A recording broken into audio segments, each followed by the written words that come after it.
Hi, Riddle Laughlin here. I am so honored today on Talking Heads in many regards. We're toward the end of 2022, but this past week, one of my clients, Dr. Jacqueline Kerbeck, uh, had a book launch for her first children's book, and her second children's book cover was finally thrown out to the world to say, "Hey, this is what we're doing." And believe it or not, in 2 days, she became the number one new release in children's books, and it's amazing. I feel overwhelmed in the fact that we're just working on this, and boom, it happened. It's overcoming. Anyway, as I felt overcome with that emotion of we did something, I would like to share that same feeling with my audience with regard to we're entering a new year, 2023. Most people have a tendency on January 1st to say, okay, what are my New Year's resolutions? I want to lose weight. I want to do this, whatever it may happen to be. And our subconscious mind has a tendency sometimes to thwart our efforts because if we're going to do something we failed at in the past, your subconscious mind is not going to allow you to continue failing. Even though it's best for you, it's just not going to happen. And so you have to kind of change your mind. And if you're saying, I want to lose weight, and you've said that so many times and you failed, been on diets and you failed, the prime directive of your subconscious mind is to keep harm from you. They don't want that experience of failure again. So even though you really need it, it's not going to allow it. But if you change your mind a little bit and say, instead of losing weight, maybe I want to lose some inches. I want to lose 5 inches around my waist, just to pick a number. Well, the subconscious mind is 24/7. It's archived every thought, every smell, every sense you've ever had. And if it goes into its archives and it can't find losing inches, it can't thwart you because you don't have a history of that. So maybe you might be successful by cutting back on this and that and doing some other things, exercise, whatever, and to lose inches rather than lose pounds. And that might be a different way of talking to your brain. But that same concept of a different approach is the one that I want to talk to today.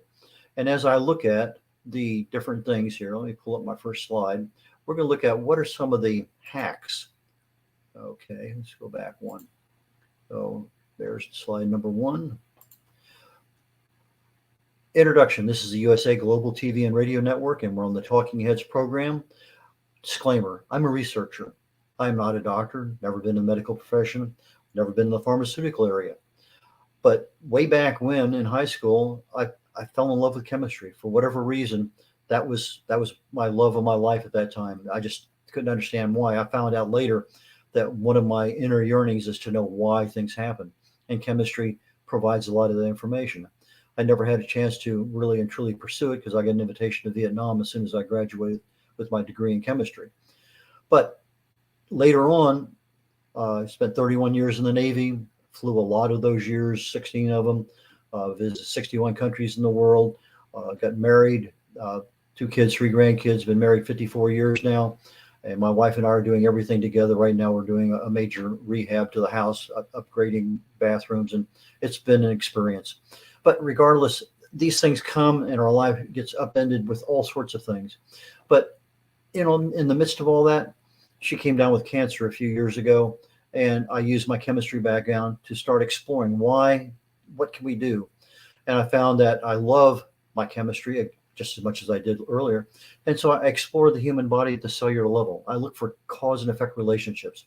Treat a cause, fix a problem. Treat a symptom, and you'll always be treating symptoms. So I write about it. I have books on that. My specialty is longevity, aging. And so I provide awareness, education to my audience so that then when they go to the doctor and they say, okay, this is what we want to do, you have questions that you can ask and say, well, doctor, what about this? Can I try that? And this is not meant that you just go do something, especially if you're on prescription meds already. Talk to your doctor. They're the ones who understand the interfaces of what you can and can't do and what you should and shouldn't do. All I do is provide education. And that's what I'm doing here today. So I figured I have a couple of weeks left here before the end of the year. Why not just jump into what can we do to get ourselves really and truly ready for 2023? There's a term called a hack, and it can be used in many, many different areas. But when we're talking about health, it's kind of redefined as a biohack, but everybody uses the term hack.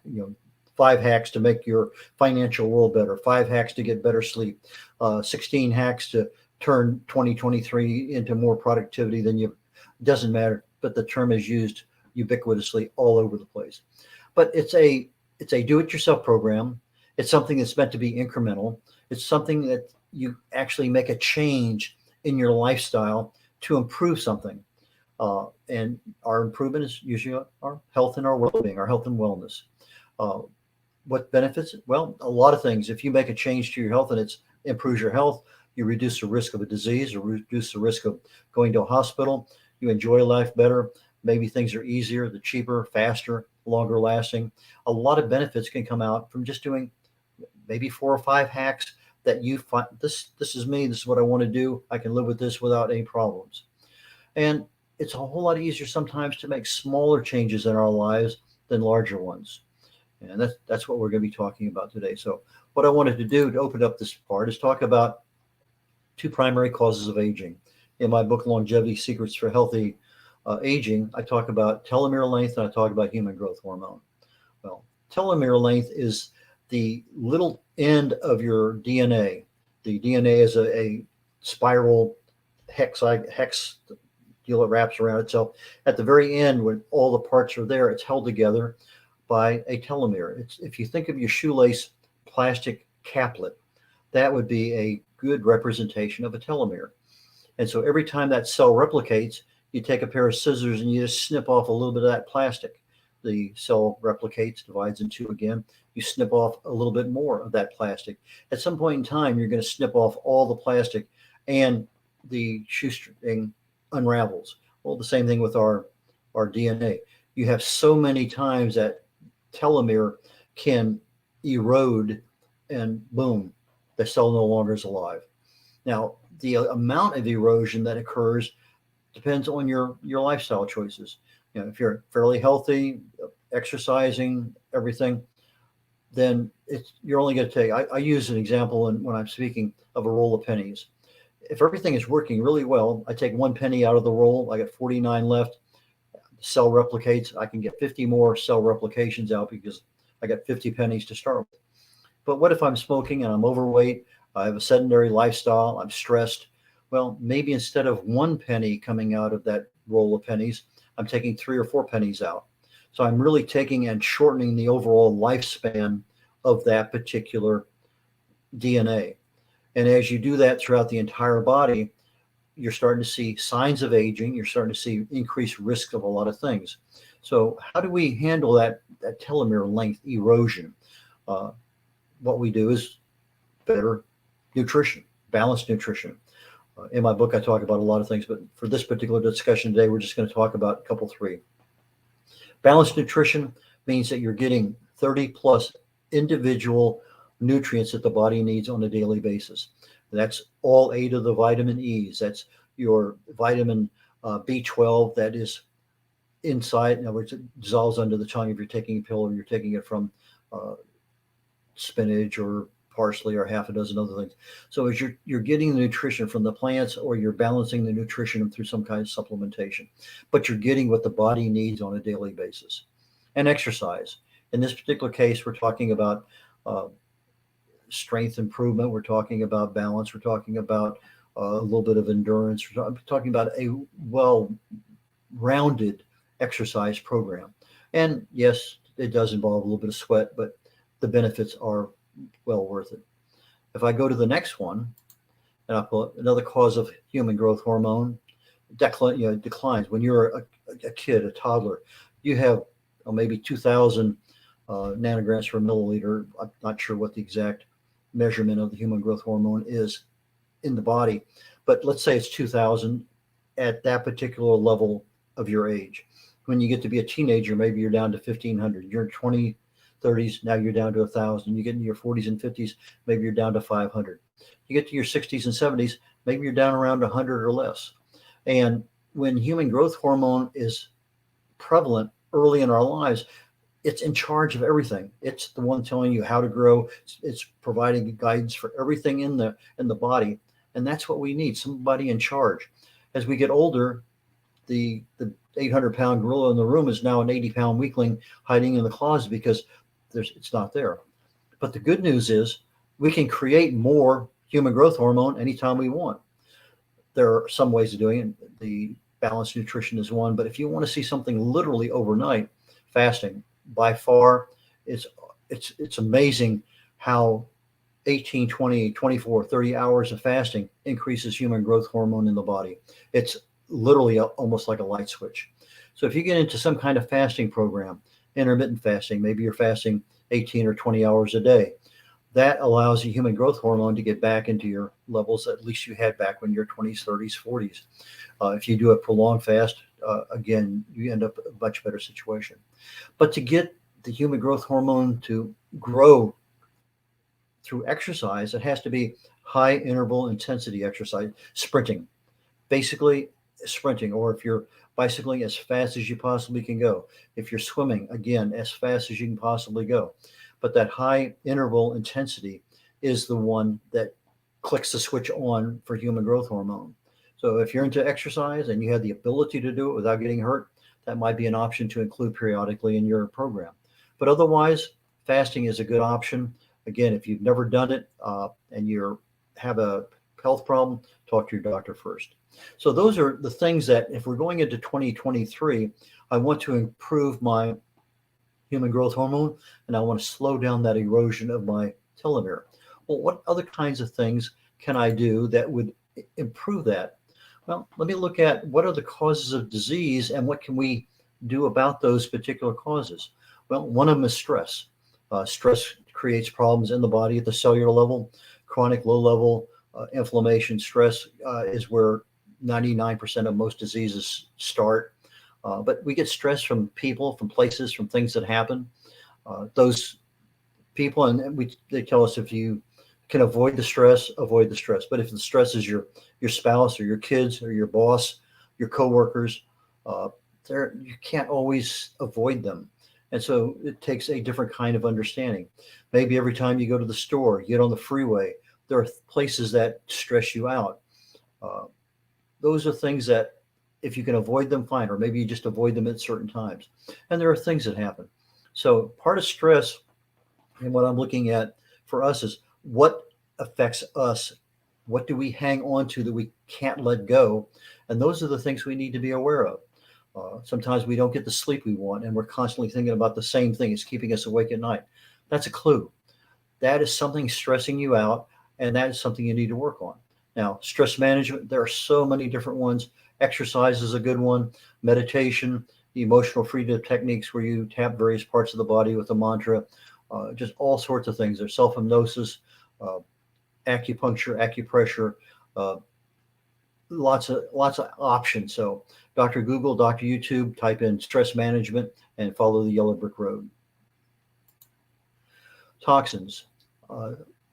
We have toxins all around us, the air we breathe, even the noise pollution that we have. Toxins affect the body one way, shape, or form. We get most of them through the foods we eat or the personal care products we put on our skin. So again, awareness, education. I'll talk later about reading labels, but the biggest thing is to avoid the toxins. So if you buy foods that are healthier, if you avoid personal care products that have 150 different ingredients in it, there are things there that we can do to make our lives a whole lot better. But it all starts out with, I want to learn a little bit more. I want to educate myself on what am I really looking for that I want to avoid. Another cause of disease is radiation. Now, we don't think about this very much because what are we being radiated by? Well, your TV set, I'm sitting here in the office. I got 2 computers going on. I got 3 lights on. I have other equipment on with me. I get electricity running through the wall. So I have EMF, electromagnetic force, all around me. I also have an EMF filter in the room next to me too, so it sort of tones all that down. But the mere fact that I'm close to a computer screen, the longer time I'm there, the intensity of that radiation, those are all factors in radiation affecting my body. If I'm holding my phone next to my ear, and how close is that to my ear? How long is it there? Well, 10 minutes here, 10 minutes there, probably not a big deal. But if I have it out here in front of me where it's 6, 8 inches away, that radiation level is majorly decreased. It's just much, much less. So radiation, though not a big problem for a lot of people, it is one in a sense of we need to be aware of the things around us and what can we do to avoid the level of radiation. The biggest thing is cut down on the duration, cut down on the closest. We have that. The intensity of the radiation, probably not going to change much for us.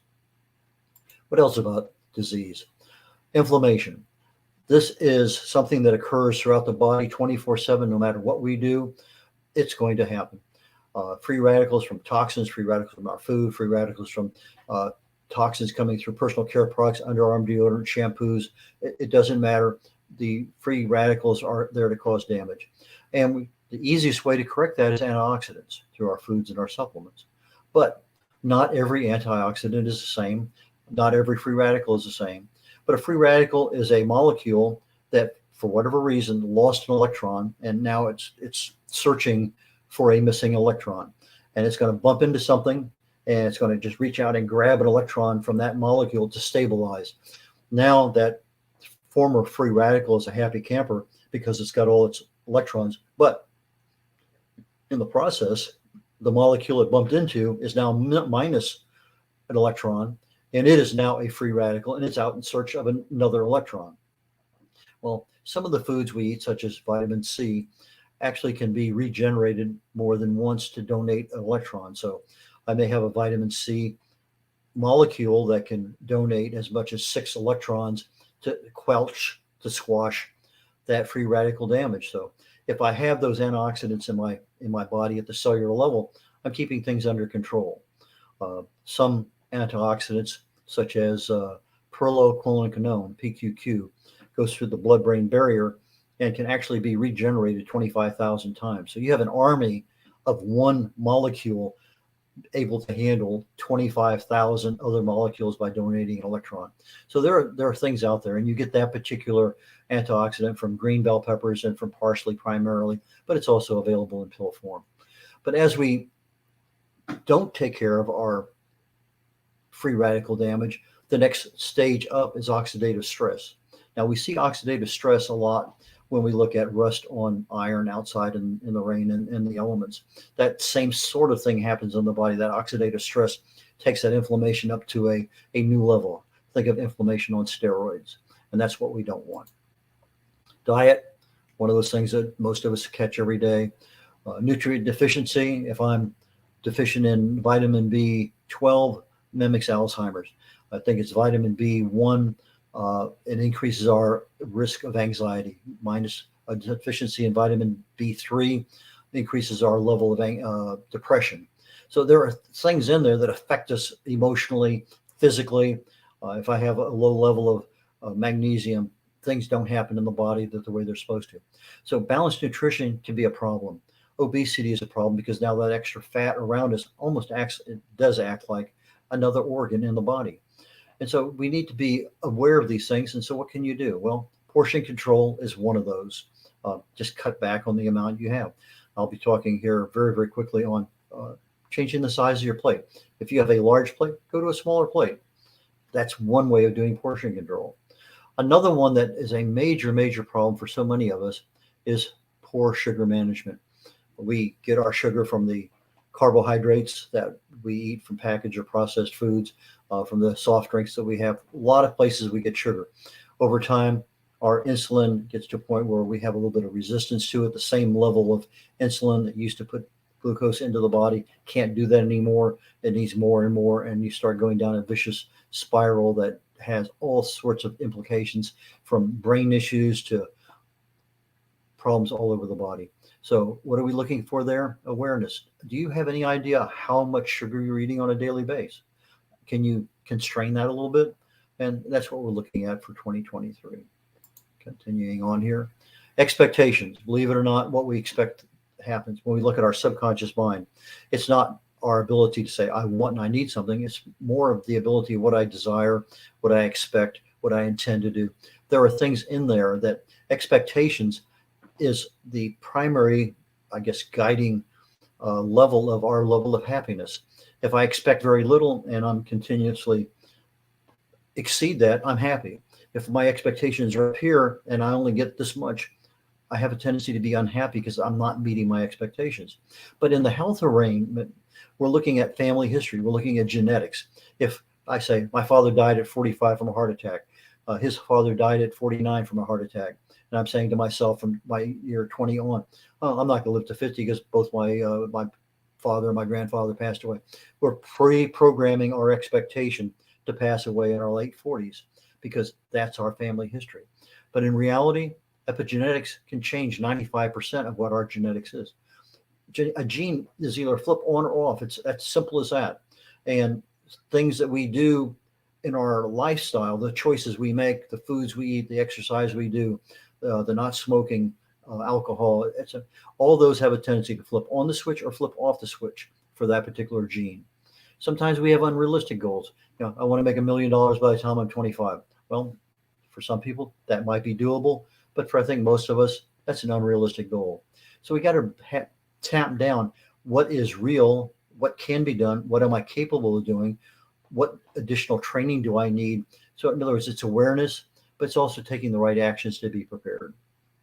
So as I start looking at what are the key factors that I want to really and truly concentrate on, and then how can I factor in a hack to start doing some of these? Well, balanced nutrition, caloric restriction. So if I go to a smaller plate and I concentrate on just the right kinds of foods, more fruits and vegetables, more color in my vegetables, more sulfur in my vegetables, a higher quality of meat, maybe less quantity. Those are things there that are balanced nutrition and caloric restriction. The quality of my sleep is so critical because that sleep is where the body has a chance to finally and truly relax and recover and rebuild itself while you're sleeping. Exercise, we get oxygen to flow through the brain. We get a lot of movement. Lots of things happen when we exercise. That exercise might be just something as simple as walking out in the sunshine for 20 or 30 minutes and getting that extra sunlight, getting that fresh air, just getting a different perspective on life. But exercise is critical. It's just not lifting weights. It's not running. It's also the balance. It's the stretching. It's a lot of other aspects of exercise that we need to think about when we're doing that. Stress management. I hear some people say, I'm not stressed, I give stress. Well, that may be true, but our bodies accept the stress until we get rid of it. Exercise is a great way to eliminate stress from the body. But stress management has so many other options in there. I mentioned EFT, the tapping program, emotional freedom techniques, the mantras that people do with meditation, the Tai Chi, the yoga, a lot of other ways of massage, just several different ways of doing stress management. Sometimes just sitting down reading a book. I find that if I take a 7-8 minute nap, and yes, 7 or 8 minutes is usually what I do on a quick afternoon nap, I can get that same level of relaxation just by reading for 15 minutes. I grab a book and sit down and just be by myself, read, escape from everything. My body calms down. I'm okay. I have an alarm set, boom, it goes off, mark the page where I'm at, and then get back to whatever I'm doing. Weight management is one of those kind of things that are difficult on a good day. But as we get further into our life, it even becomes more difficult. But there are a lot of different ways of handling that. And part of it might be the way we look at how do we manage our weight. Is it a choice of I want to exercise, I want to reduce eating, or is it the management of everything involved with that? Stress also has a major portion. And expectation management. Are you setting your goals too high? If your goal for 2023 is to lose 20 pounds, maybe a better goal, as I mentioned earlier in the program, I want to lose 4 inches. That's maybe a more doable goal because we've never failed at losing inches before, or we might have failed at losing weight. So now we have 5 minutes left in this program, and now we're getting into the next couple dozen target-rich environment things that I'm talking about. Now, from a military, a target-rich environment means anything out there you can shoot down. Nobody's a good guy out there. We hear the same thing on low-hanging fruit in the commercial environment. Go out there and reach something that's low-hanging. Whatever you take, you're going to get better. So what do I want? I want something that is easy, quick, something that can last a long time, something that's incremental. I don't have to go through a lot of buying or activity to make something. So if I'm looking at what can I do to get better nutrition, I need to select better foods, but selecting better foods and I still have a big plate, it doesn't gain me anything. So why not change to a salad plate? Tonight for dinner. You don't have to wait for the new year. Tonight for dinner, take your salad plate out, and that's all you, no seconds. You just put whatever you want on the plate. Now, tonight you may load up the plate, but be realistic. Over time, you'll find out that even everything that's on a salad plate, you don't necessarily need. There is a mechanism in our body that as food starts coming in and our hormones start signaling back and forth between the gut and the brain, there's actually a communication that goes back and says, that's it, I don't really need any more. But you're looking at the plate, and whether your parent says you're going to eat it or wear it, or you're looking at the bill and it's a $40 meal and I don't want to leave it on the plate, I'm going to get a doggy bag. There are a lot of things there that sometimes we just keep going. But there's actually a physical response in the body that when we have enough, the body and brain and gut are all going to say, I'm fine. I'm sated. I don't need any more. But we blast through that so fast that we don't pay attention to it. And we just finish the plate. And it's a mechanism to keep us from overeating, but it's one of those ones that we don't really tune into. I think that most people have some kind of drink with their meal, but the older you get, you're finding that your your stomach acid is not near as potent as it was earlier in your life. And if you drink water with it, tea, Coke, whatever you're drinking, that level of extra fluid has a tendency to dilute. So instead of having a pH, a really strong acid in your stomach, maybe it's now at 4.5, where the digestion is just not doing as well. You're not getting the nutrients you need, even though you have a smaller plate, even though you have better food on there. The dilution of that stomach acid is causing a problem with getting the full digestion that you want. So plan your meals, but drink 30 minutes before or 30 minutes after. If you have to sip something, sip it. That's all you have to do. Obviously, you want to buy healthier foods, and anything that's fresh is generally pretty healthy. Although you can come in there and buy, this particular food that's organic, or the same food that's not organic, and the price is 3 times different, twice maybe. But if you're going to be cutting back the portion size, you're going to be cutting back and maybe mixing 3 or 4 different things rather than just that one. Maybe you can buy the organic and actually make it last longer. I found this out several years ago, that when I switched over to just buying organic vegetables and fruit, yeah, it's more expensive, but they actually last longer because I don't eat them up as quickly. And anyway, and I'm also on 1 or maybe 2 meals a day, so I'm not overloading my plates with a lot of food. So look at the fresh fruits and vegetables. Try to avoid the boxes, containers, jars, cans, and then look at exactly what do you need. If you don't have a planned list ahead of time, you're just going in there. Your stomach is probably going to guide you for what you're going to have. As we're picking up something and evaluating it, there's a label on it. So part of this new environment for next year is understanding what you're reading on the label. The label says something. If it says anything dealing with the color, put it back down. If it has PEG or some kind of initials on there, not the whole thing spread out, chances are that's a clue. You don't need it. So what can you buy that's going to do the same thing for you, that doesn't have all the preservatives, the better tasting things? Carrageenan makes ice cream taste so pleasurable, but it's also a carcinogen. And so, but it's in there, they say, in such small levels that it's not going to create a problem. What's a CRAS? There's a word there. They are essentially saying it's in the levels that are in there, it's safe. But why take a chance? Just because they say it today doesn't mean it's going to be something tomorrow. And the last item I'm going to leave you today, because I want to finish this thing up next week. In fact, there's not going to be a next week, because that's going to be a couple days before Christmas. So it's going to be a couple days before New Year's when I see you again. Is not only do we want to buy healthier foods, we want to buy healthier personal care products. The stuff we put on our skin, the shampoo that we use, any of the lotions, anything whatsoever. I use coconut oil for underarm deodorant. I use it for any kind of lotion for my head. It's just such a wonderful thing. I try to buy with the least amount of processing, cold pressed, unfiltered coconut oil. And it's just a wonderful thing. I can take it with a spoon and eat it, drink it. But look at the personal care products. If you buy that same product from a company in Europe, It may only have 5 or 6 or 7 different things in there. You buy the exact same product made in the US, is going to have 23 different things in there. Those extra items are the things that Europe says, no, no, no, those are not healthy for you. They're cancer causing or whatever. They do not allow them in that European world.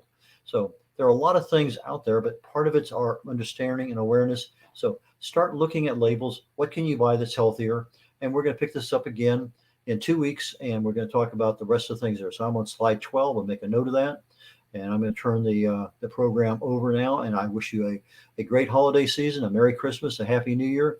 And I hope that some of these hacks, health hacks, work to make your life a whole lot better for 2023. Thank you.